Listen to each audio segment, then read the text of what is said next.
dapat nakapagtapos ako. Nating mang daw pinakopya. Ay di dapat pare-paras tayo ng grades pa sa lahat tayo.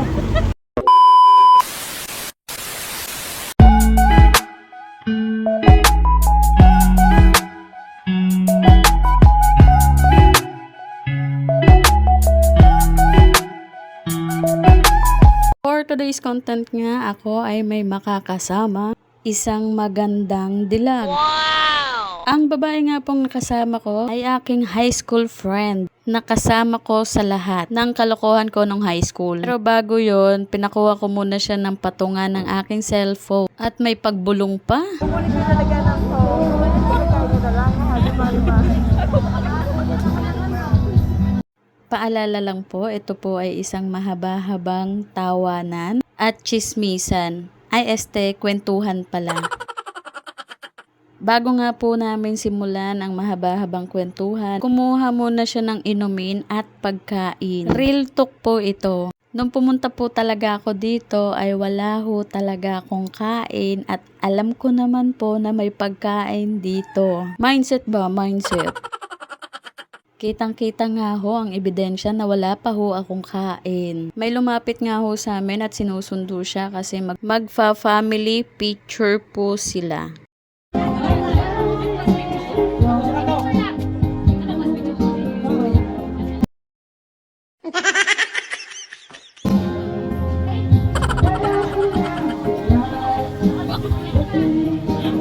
Kuha-kuha kami.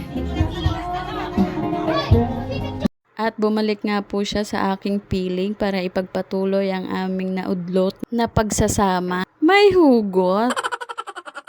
Kitang-kita nyo nga ho ang aking pisngi ay namumukol diyan. Mas maganda hong simulan ng tsikahan kapag may laman ang tiyan. Hindi ko na nga ho kailangan i-introduce ang aking kasama dahil ito ay kilalang kilala. Sana all. Para lang po sa kaalaman ng lahat, kami po ay high school barkada. Actually, 5 po kami. Kaso nga lang yung iba hindi na naging active. May kanya-kanya na rin po kasing pamilya at buhay ang bawat isa sa amin. Kaya thankful pa rin ako kasi kahit papano nakakasama ko pa rin to. At alam nyo ba kung saan pa kami nagkasama? Dito pa po sa lamay ng tito niya. Alam ko pong masakit ang mawala ng mahal sa buhay. Pero tingnan nyo naman siya, may kalokohan pang taglay. Oh, bawal yun. Bawal maingit. Nagpapasalamat nga ako kasi pumayag siya na mag-vlog ako habang kasama siya. Huli pero di kulong. Mas maganda po pala talaga na kukunti lang yung kaibigan mo kaysa marami. Bago ko ipagpatuloy, may naisip na naman siyang kalokohan.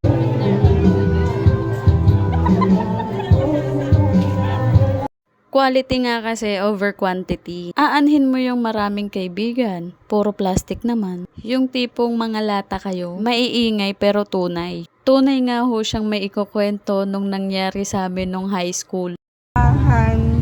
Eto si Dato, dapat nakapagtapos ako. Matalino kasi itong batang to. Buwang ka rin. Nating mang daw pinakopya. Ay di dapat pare-paras tayo ng grades pa sa lahat tayo. Malantik mga lahat ng sagot namin. C.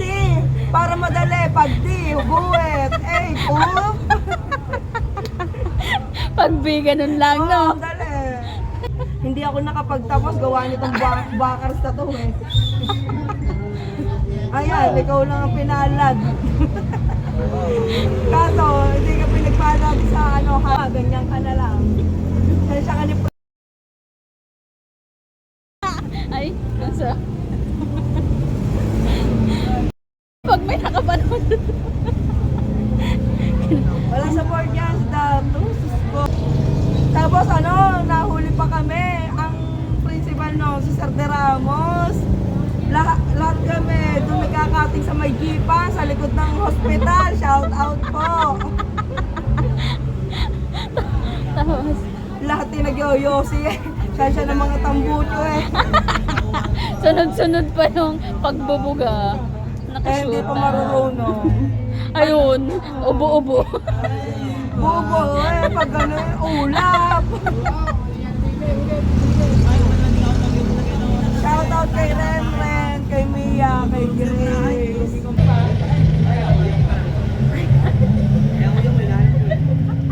Ang daming kinuwento. Siguro lahat na makakapanood ng video na to ay mag-iiba ang tingin sa pagkatao ko. Paano ba naman walang pakundangang magkwento tong aking kaibigan? Sa bagay, lahat po ng naikwento niya ay totoong nangyari nung high school kami. Kaya hindi ko po maitatanggi. Kaya ang sarap balikan ng una mong samahan. Dito na kami sa part na puro na lang talaga tawanan at puro gilagid na lang po ang makikita nyo sa aming dalawa. Gusto nyo po bang malaman kung ano ang aming pinag-uusapan? Heka, tawag-tawa pala ako dito. Eto na nga po.